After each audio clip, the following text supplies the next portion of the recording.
Hi, Nate. Hi, Lori. How are you? I'm good.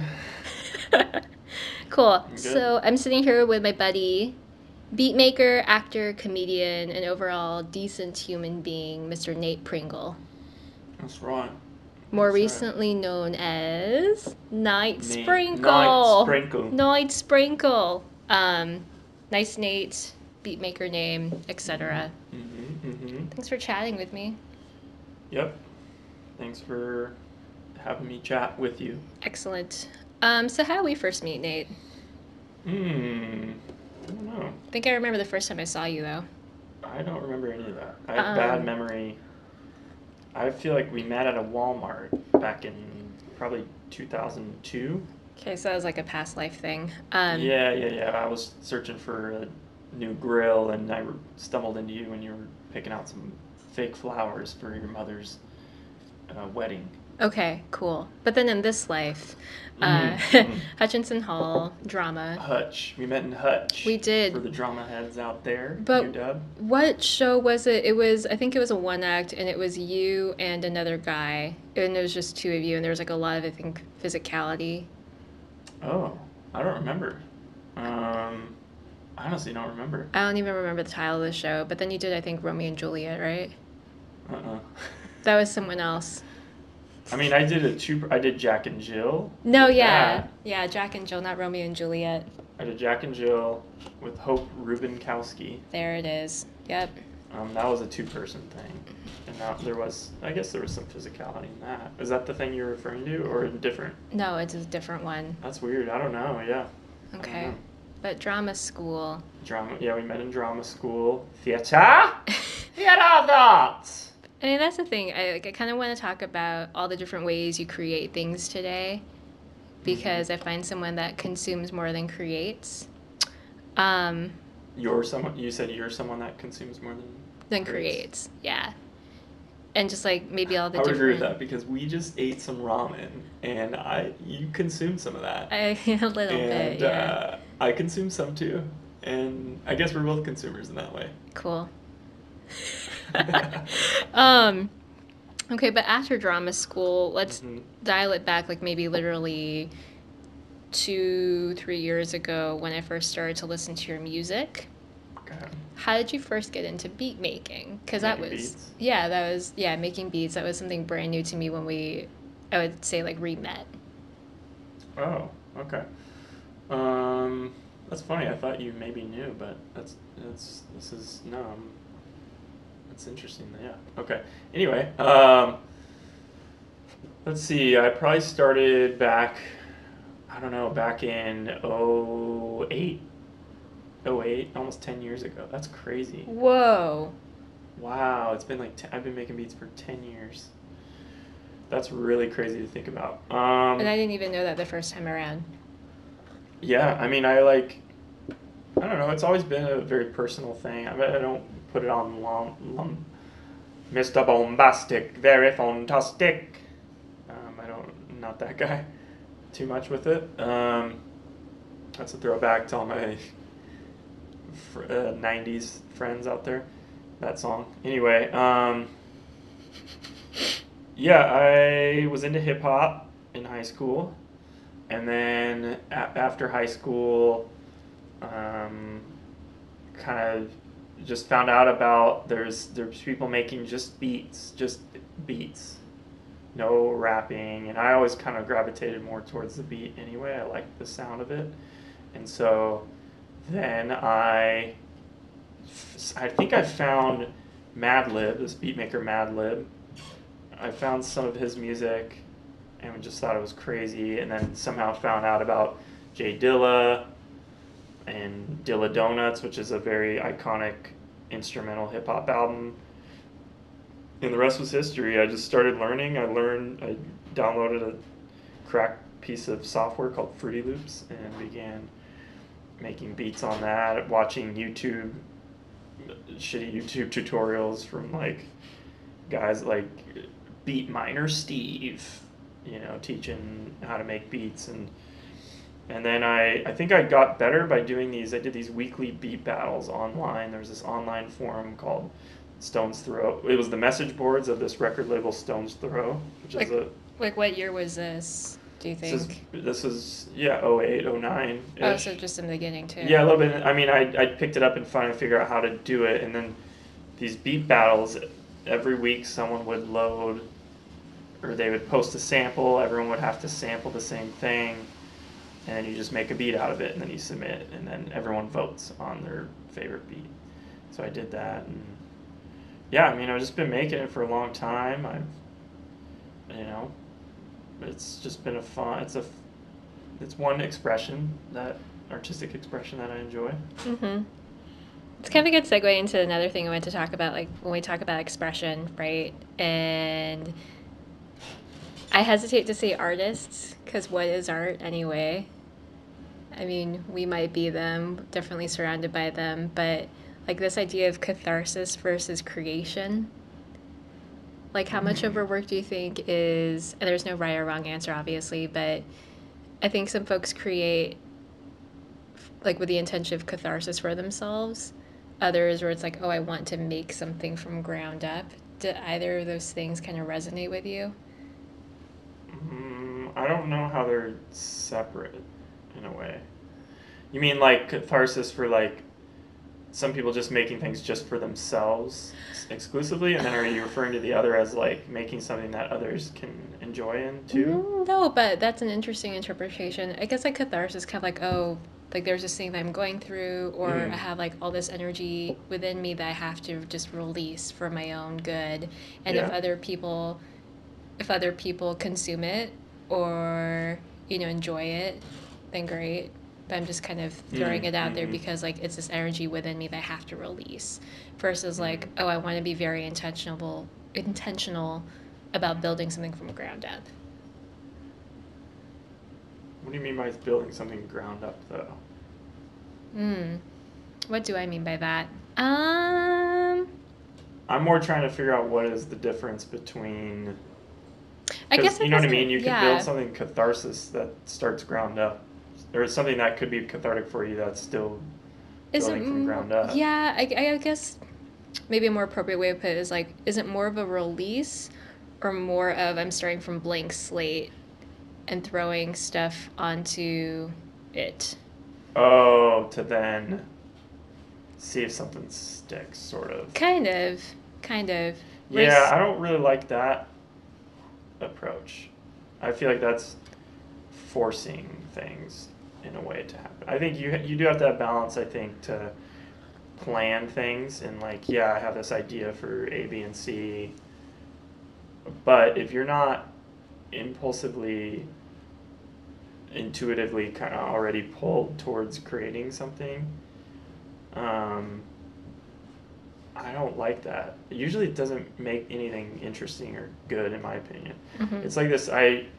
There's this comedian, Stephen Brody Stevens is his name. It's a really wild comedian out of L.A.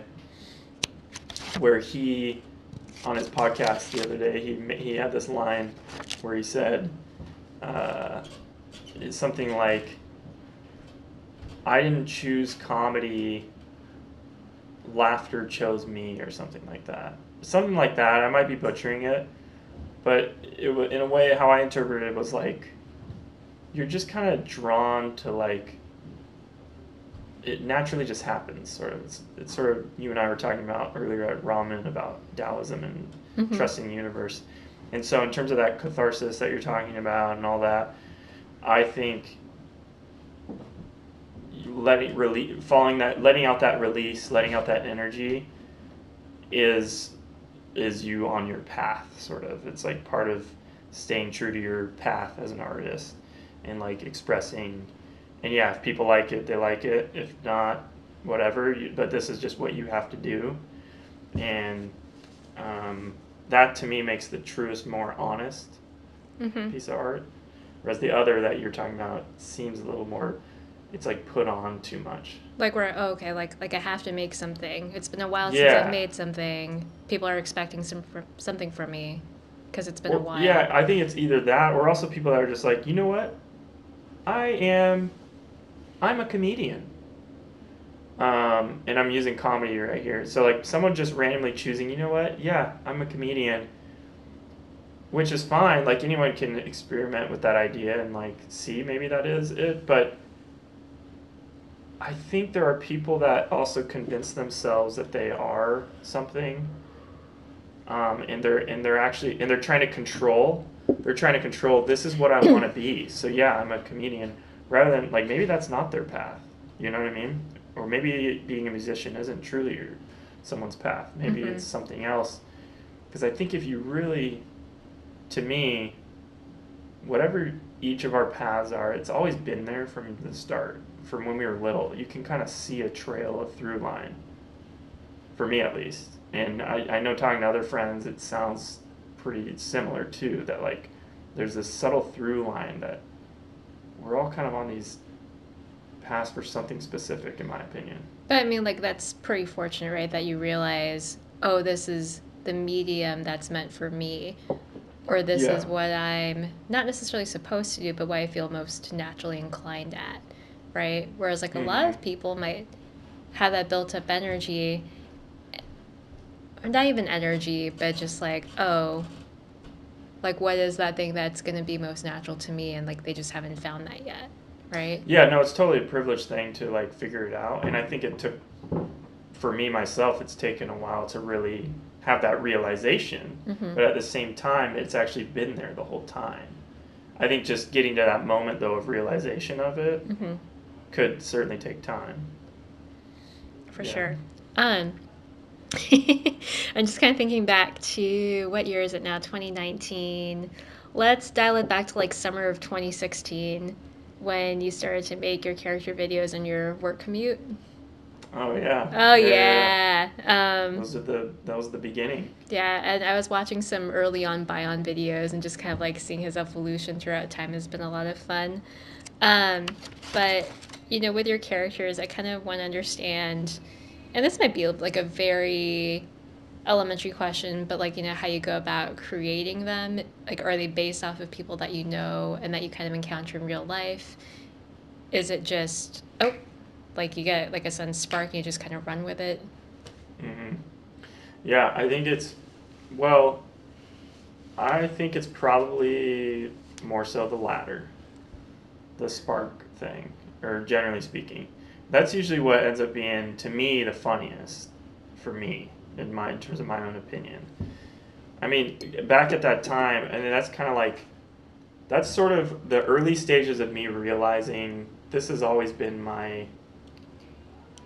this is my path, like what we're talking about. Like Mm-hmm. this is, and it was kind of like yeah, I had this brutal commute, and I would just kind of get bored during my commute, and probably maybe not necessarily the safest thing in the world, but I would kind of I'd have this little like a GPS thing and just make these silly Instagram videos. Um, Very low budget, lo-fi. Yeah, and I would do those mostly because it was entertaining myself in a way.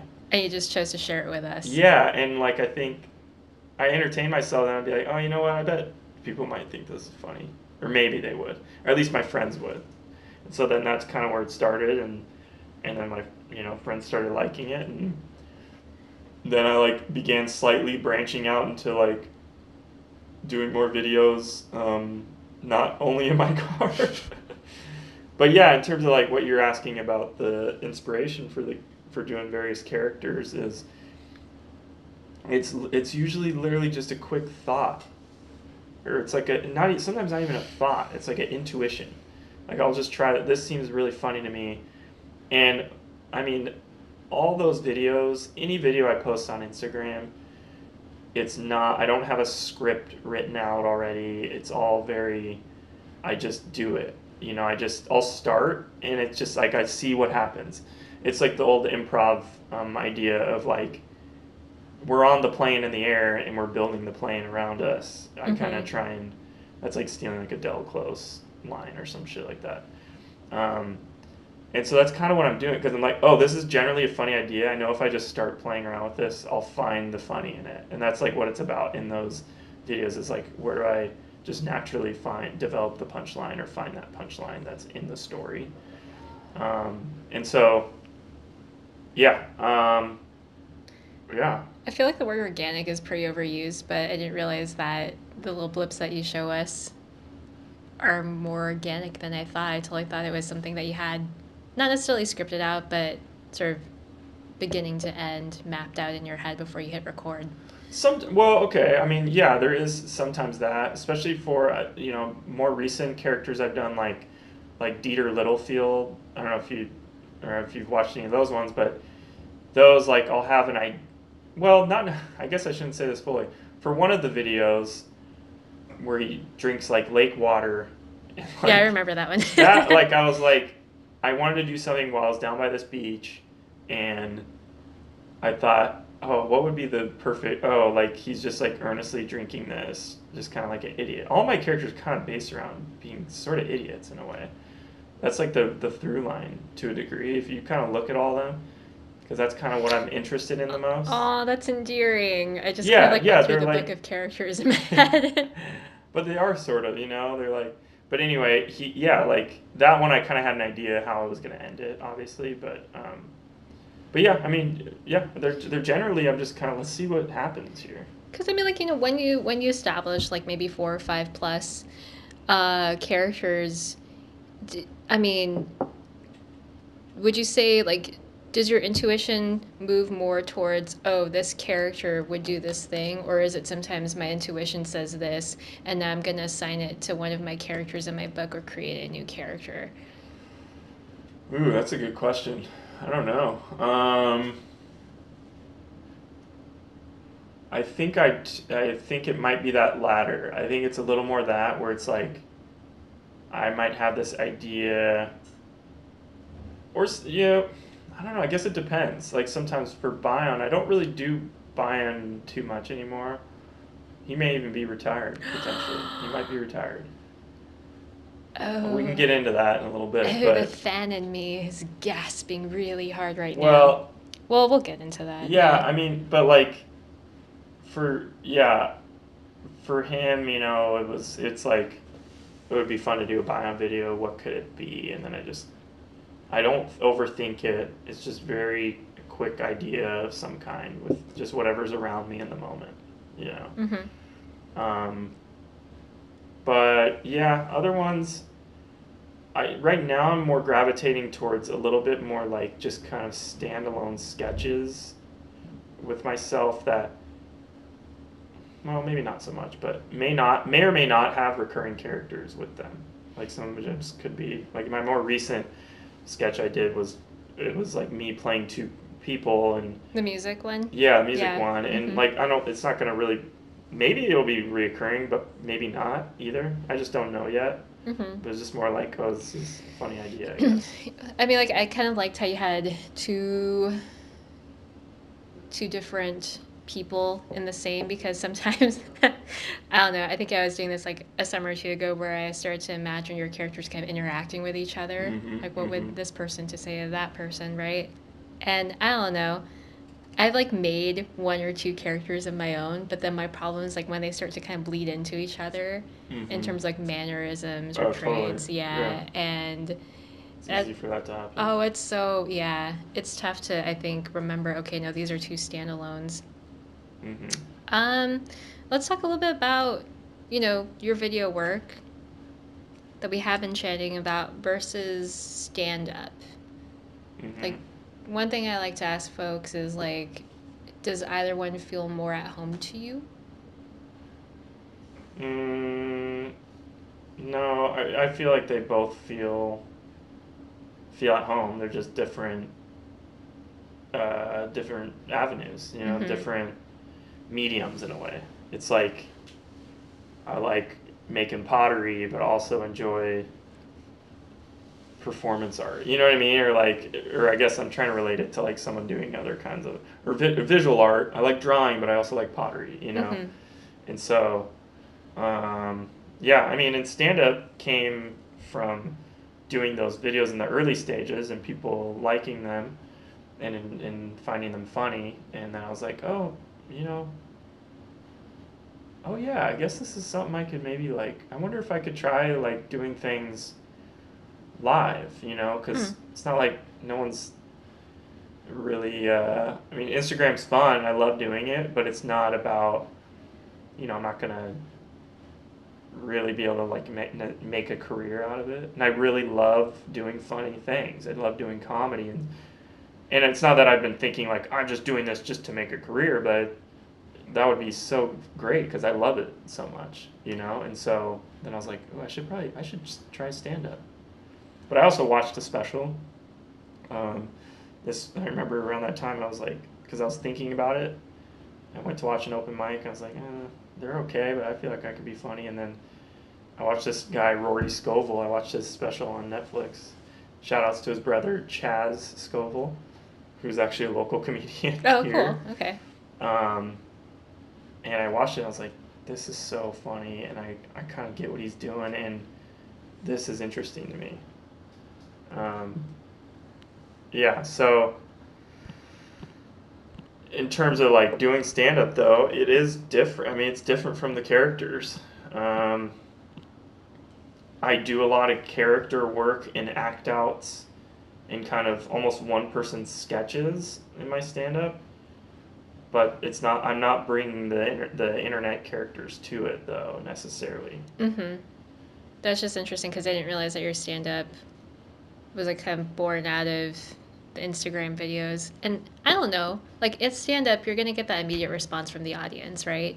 Mm-hmm. Videos, it's gonna take time to kind of like build up views or reactions or shares, whatever it might And you never be. know how it's gonna go when you post. Like, Yeah. I hope they like this. I hope the algorithm works and people actually see it, Yeah, right? yeah, yeah. And I don't know, that's just like, do you have any thoughts or opinions on like what it means to be an artist, creator, comedian today? Like, where people are, we were talking about this earlier, like heavily on social media, kind of relying on social media as opposed to what like back in the 90s where it'd just be like, okay, go show up at an open mic and that's Uh-huh. going to be your thing.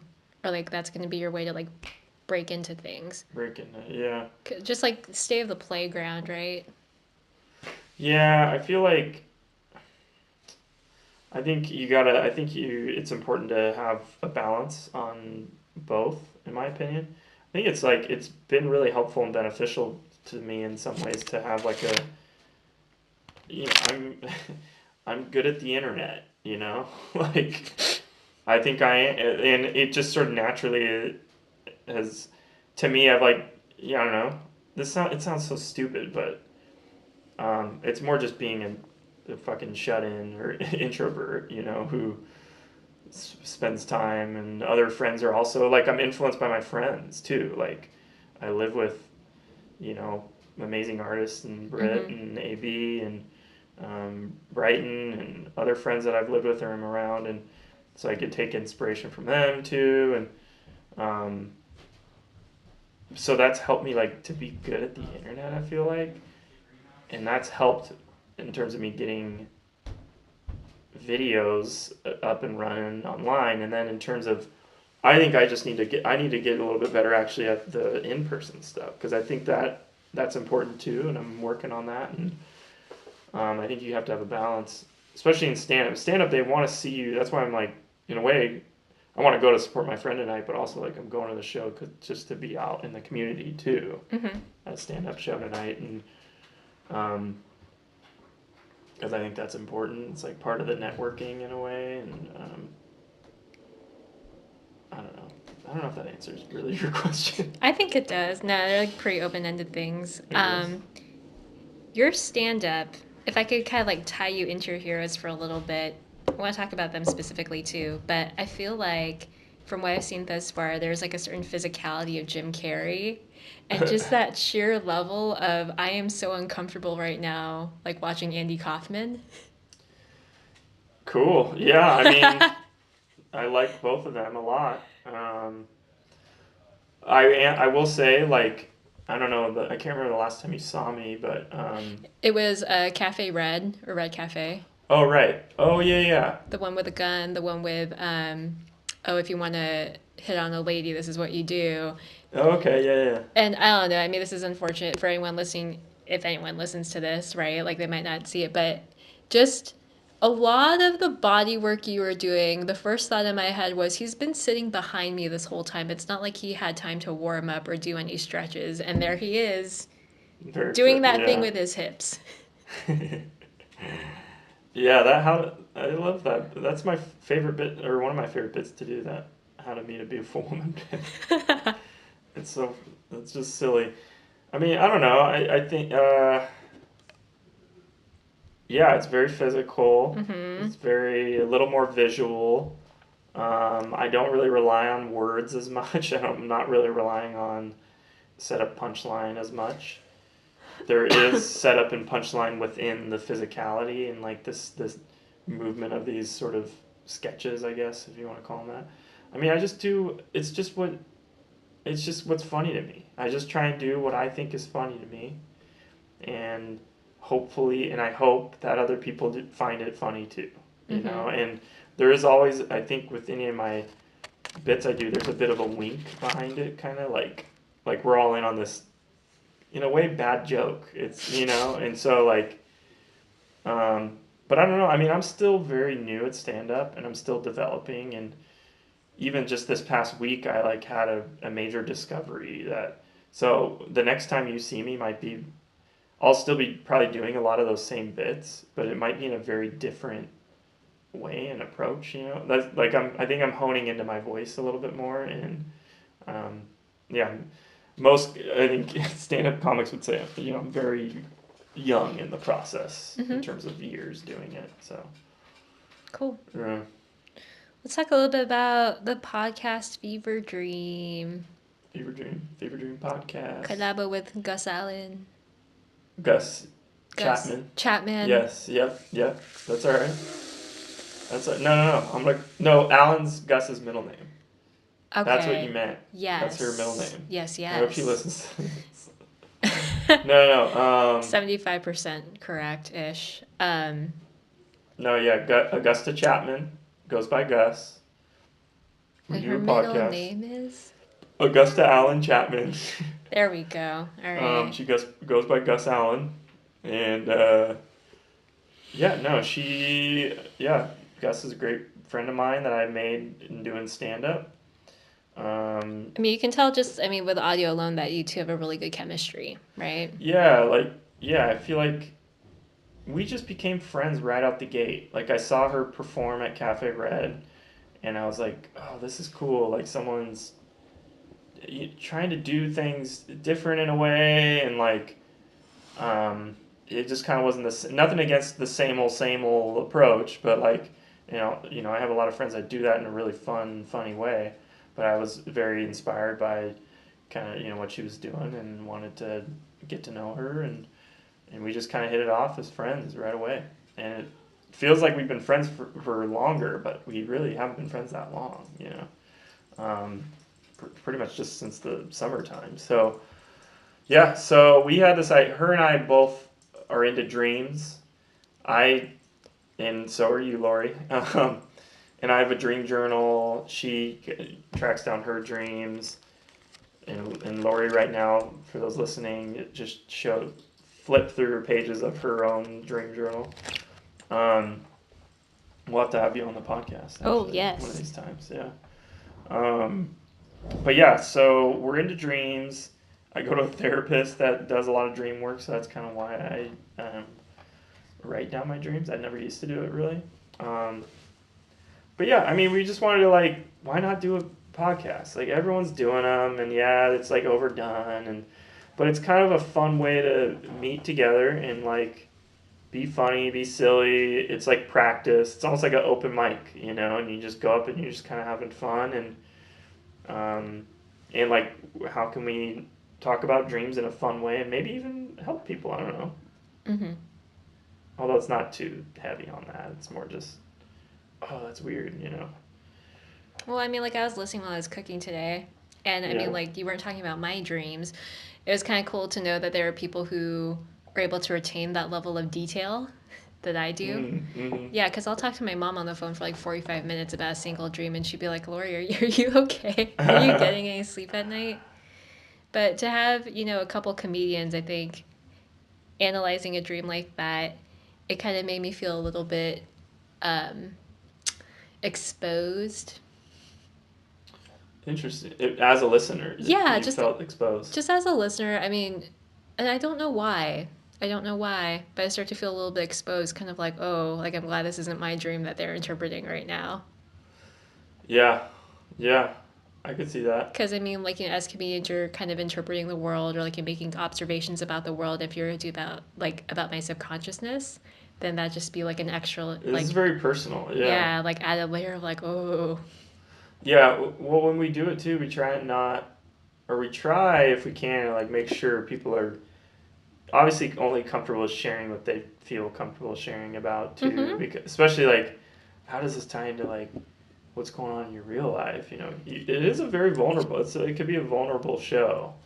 For sure. So if we have you on, you better be ready. yeah, You but better be ready to I just bet bear it all. I did appreciate how like the two of you put in like enough rails or like enough safeguards, kind of like only if you want to share because this is Mm-hmm. gonna go out into the world, or yeah. Yeah, we try to do that. Try Yeah, to. Yeah. like put in that friendly reminder, like it's not just the three of us, it's everybody. It's all 20 listeners. Yeah. Well, that's all from me. You got anything you want to add to this thing, buddy? Um. No, I think the only thing I would add is whoever listens to this should keep listening to it. Lori's a very great person, one of the nicest people I know, Aww. and a good friend of mine. I'm And alright. yeah, thanks for interviewing me. It was kind of fun to just talk to someone. It was just fun. Thanks for the ginger turmeric Yeah, it was tea. good tea. Alright, sweet. Thanks. Bye.